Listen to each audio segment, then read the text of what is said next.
First, my congratulations to Dr. Dinesh Sharma, on a book. We've been very fortunate in this country that readership, irrespective of who's the reader, across the board, has been extremely supportive. In ISRO, right from my time, we've had our failures. Our very first satellite launch vehicle went straight into the Bay of Bengal. And it became known, it was called the SLV, Satellite Launch Vehicle. It became known as a sea-loving vehicle because more than one went on to the sea. And then we had the advanced SLV, which also had one disaster and a second not so successful one, and that became known as then another space sea-loving vehicle.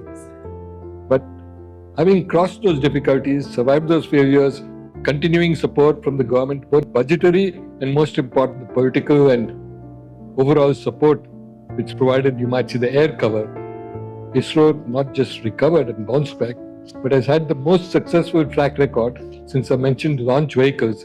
There's another launch vehicle called PSLV, the Polar Satellite Launch Vehicle, which had a string of successful launches, probably more than any other single rocket from any other country.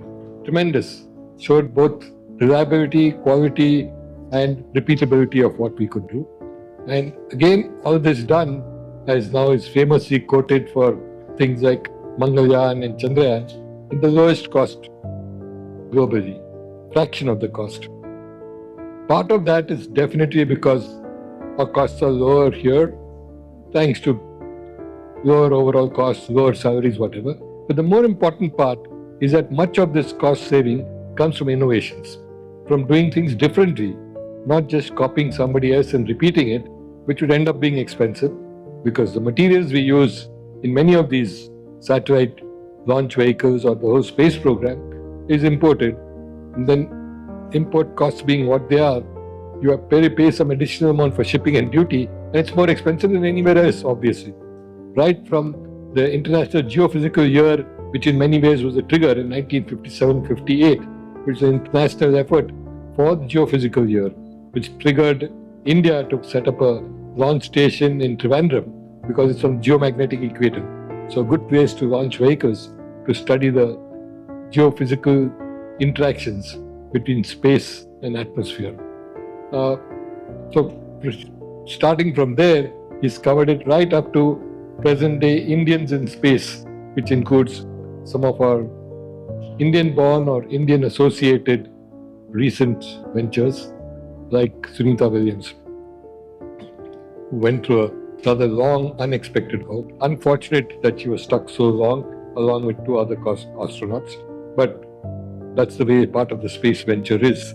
Even today, after so many years of so many successes with agencies that have long experience and big budgets like NASA, even they go through this.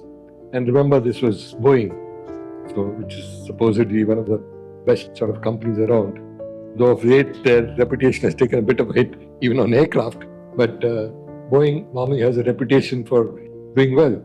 And it was their launch vehicle that caused the problem where they were stuck there. And I think you'll hear from Dr. Sharma. He's covered this whole gamut from 57 to present day and beyond. He's talked of Gaganyaan too. And if there's time, I have some provocative questions for him about human space, right? But we'll hold that for maybe later if there's time.